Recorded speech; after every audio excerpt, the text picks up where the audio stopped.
young and the restless spoilers. Genoa City had a way of sharpening old grudges into new weapons, and Adam felt that edge against his ribs every time the newsroom lights at Newman Media stayed on after midnight, bathing glass and chrome in a sterile glow that made judgment feel like clarity. The dossiers on his desk were deceptively neat, 2 inches of emails, invoices, and whispered anecdotes funneling toward a single conclusion he had already chosen before the facts could protest. Because the moment he let impatience turn into purpose, he decided the story he wanted was the story that would run. And the story he wanted was one that would grind Billy into dust. The logic was merciless and, to Adam,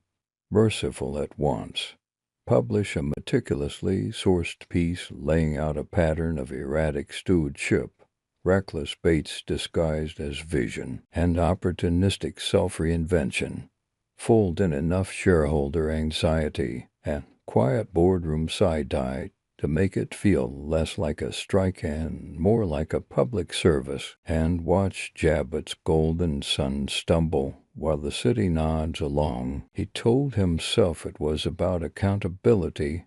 and market stability and the civic duty of a media arm that was tired of being anyone's punching bag. But the real engine hummed in a darker register that had nothing to do with the tick-tock of a newsroom or the sanctimony of a lead editorial. The real engine was a cold Halloween street,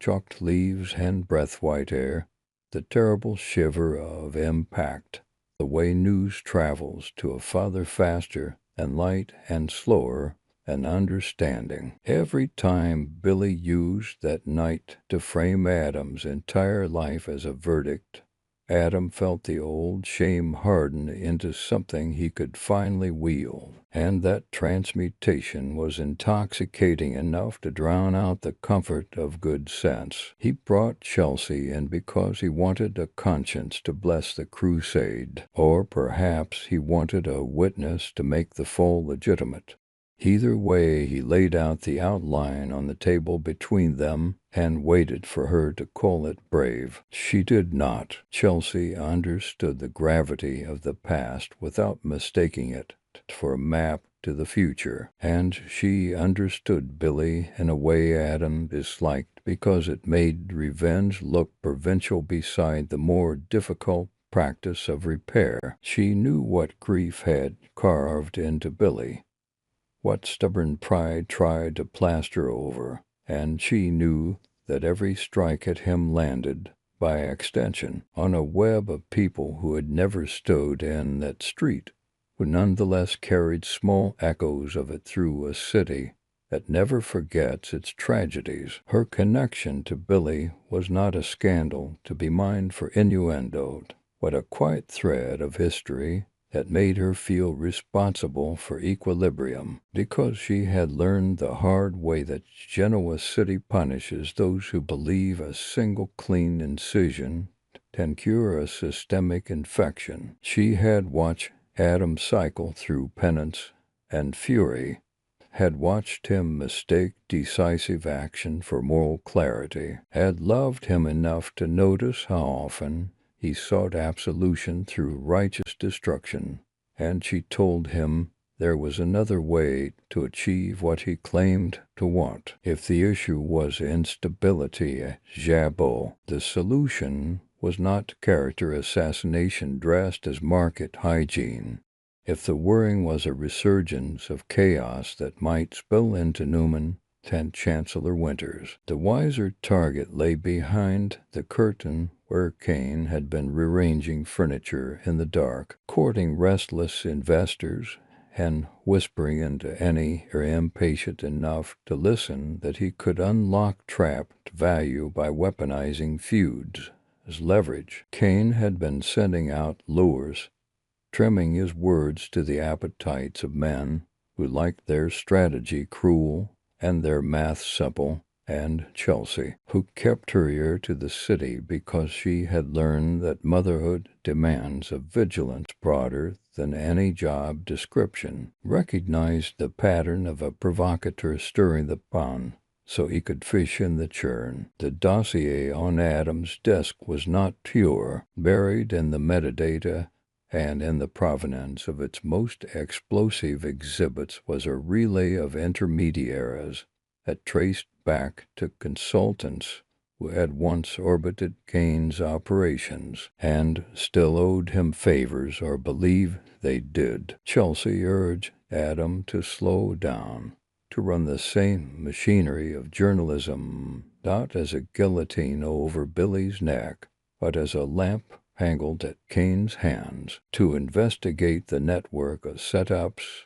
and strategic leaks designed to push Newman Media into publishing something that would burn hot and dirty and leave both rivals scarred. She spoke in the language Adam respected: due diligence, verification chains, reputational risk, the asymmetry of litigation. If even one anchor point proved fabricated, she spoke in the quiet vocabulary he struggled with: mercy, proportion, the hard discipline of not letting old pain pick the target. But the clock in Adams' head had already aligned with the clock on the publishing system, the kind that turns every newsroom into a launch pad where hesitation feels like failure, and he convinced himself that Chelsea's caution was merely old loyalty to Billy masquerading as prudence. He told himself that justice and closure sometimes rhyme,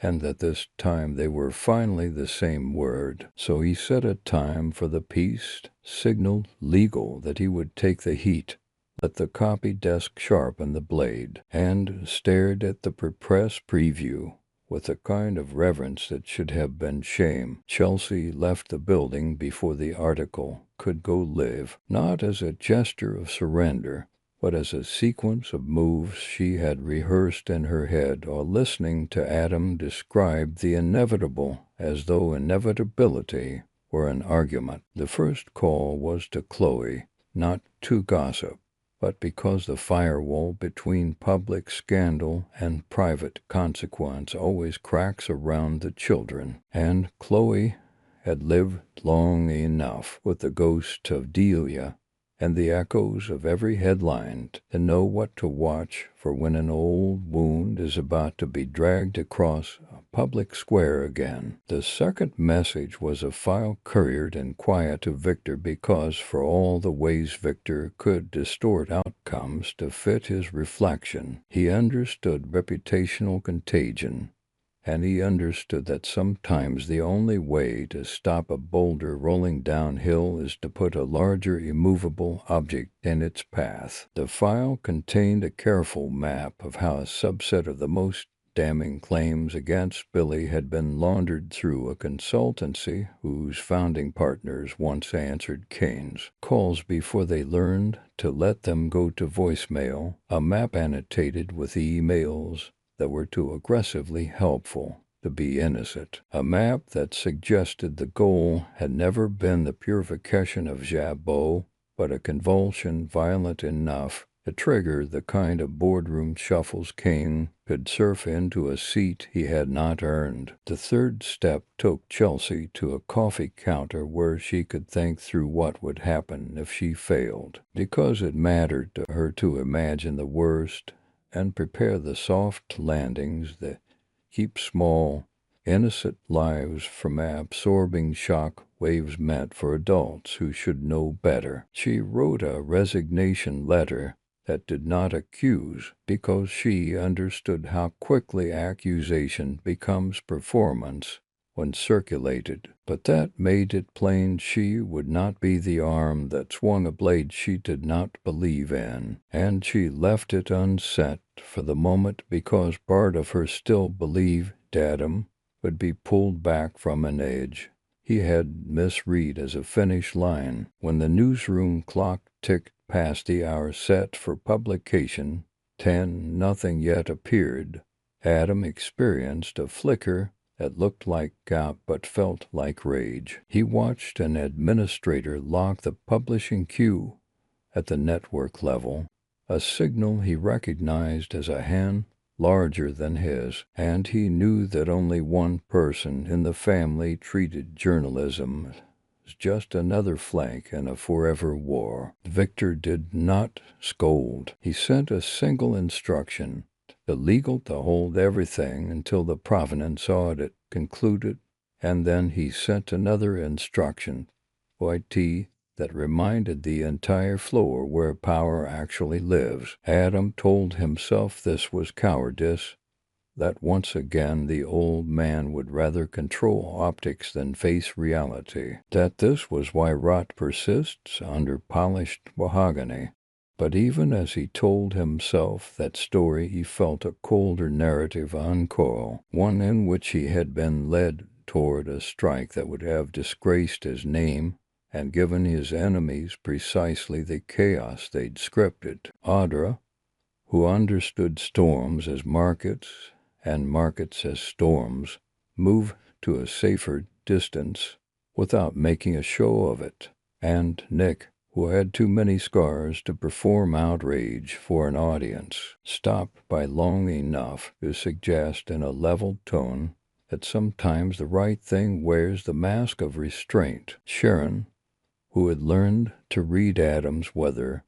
watched him pace and wondered if the lesson of the city was that healing is never linear, that a man can hold remorse like a relic and still reach for violence because it seems simpler than admitting that grief is not an equation you can ever balance. Meanwhile, Billy heard the tremor before the quake because Genoa City leaks information the way a winter tree leaks light, through patterns of absence and presence that people who have grown up under its canopy learn to read. A junior staffer with a conscience bigger than her ambitions sent a carefully anonymized warning that something incendiary had been scheduled and then mysteriously delayed, and Billy felt the old vertigo he associates with headlines that use his name as a shorthand for failure. He checked on the perimeter of the life that Matter children shielded, colleagues informed without being panicked, a plan to redirect the day if the wave breaks. And then he sat with the knowledge that Adam was still a man trapped in a night he cannot forgive himself for, even when many in the city have already forgiven him more than he can bear. Lily, who had become the voice of proportion in spaces that worship spectacle, urged patience, for the truth assembled itself from fragments, and Devon, whose instincts about motive are tuned by a lifetime of boardrooms and betrayals, observed that Kane's fingerprints show up not only in what happens, but in when it happens. Chancellor Winters, Jabot, Newman. These names are companies and families and mythologies all at once, and Kane has always understood that if you can entangle those threads tightly enough, any tug in one place produces panic in the others. The audit Victor ordered confirm what Chelsea had documented in quieter terms. The article, though bolted to certain solid planks, relied on a handful of unverified beams that would not have survived a first strong cross-examination, and that appear to have been engineered to fail in precisely the way that maximizes collateral damage. In another city, this would be scandal enough. In Genoa City, it is the overture to the next movement. Victor summoned no tribunal. He simply informed Adam that nothing would run until every single element could carry its own weight, and he placed a quiet call that would freeze Kane out of 3 conversations he had been counting on to prime new capital. Adam, furious at being handled and complicated by knowing he had nearly handled himself into catastrophe, went looking for the simplest story to tell himself, and could not find one, because the simplest story would require him to admit that his hatred is not a weapon that only cuts outward. He found Chelsea in the small square of sun behind a building that remembers too many public reckonings, and though she had already decided to step away from his orbit, what she felt was not triumph, but the tired relief of a disaster averted without any child having to read their father's name in a sentence crafted to wound. She did not calculate what the city would think of her, whether it would see loyalty to Billy or disloyalty to Adam. She measured success by the silence she had preserved, the morning routines not disrupted, the noses of teenagers not buried in phones searching for the latest fire. She also did not mistake a stay of publication for an absolution of anything. Kane was still moving,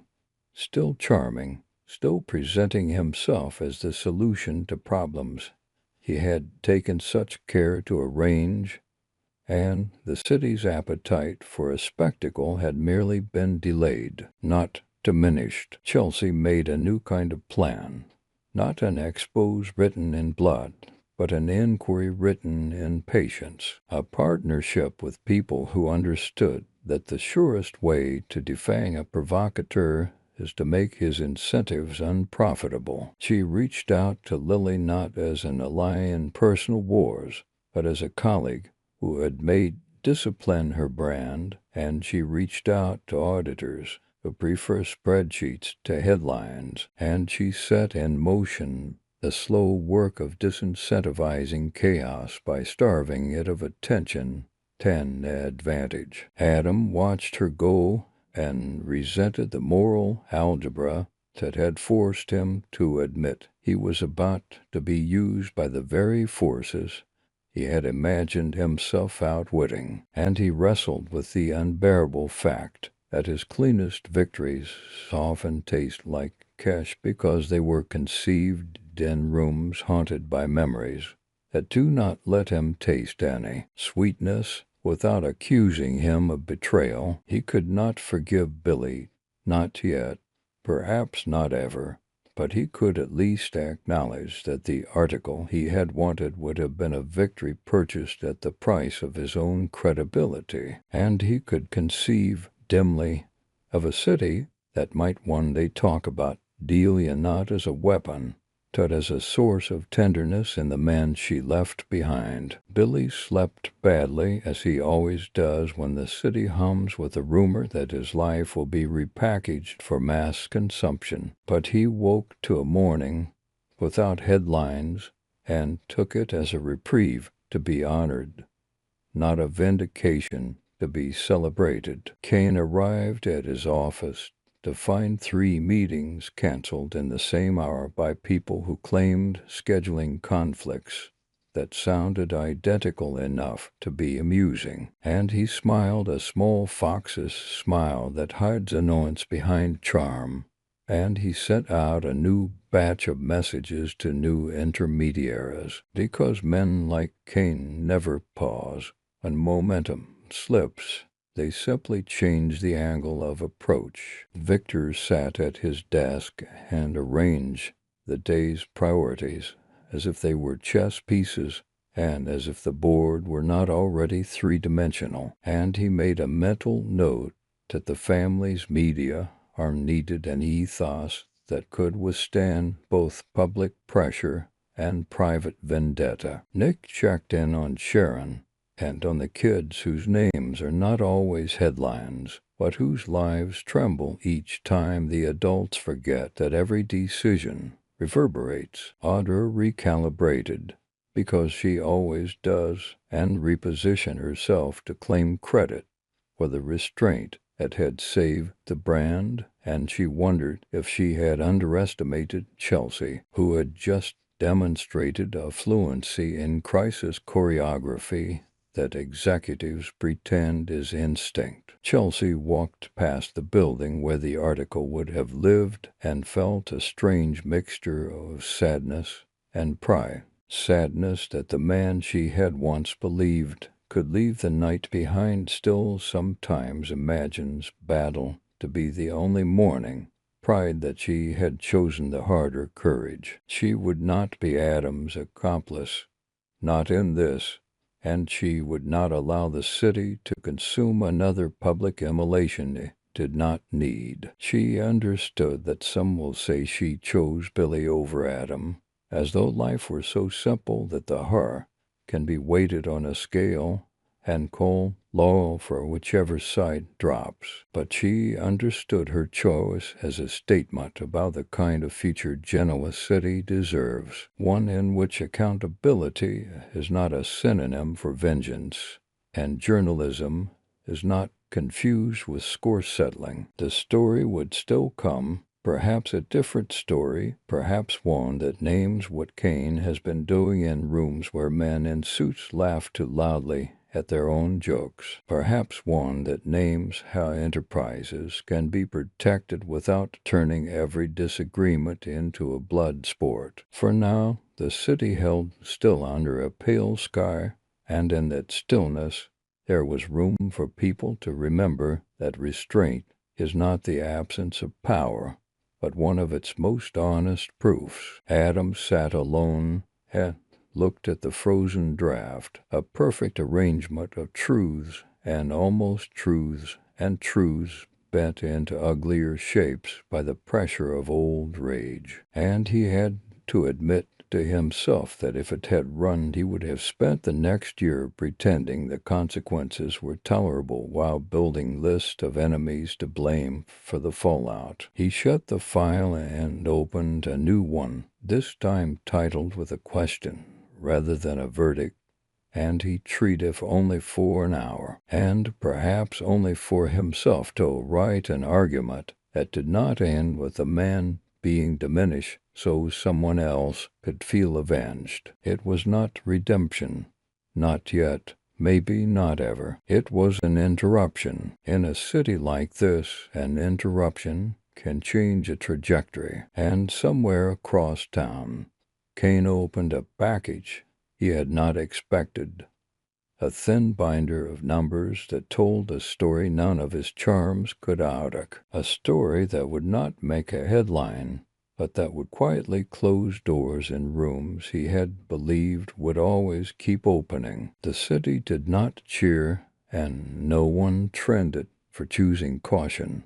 but a handful of children ate breakfast in kitchens where the adults did not flinch at their phones, and that small mercy felt to Chelsea like an investment that would pay out in the only currency that matters over time.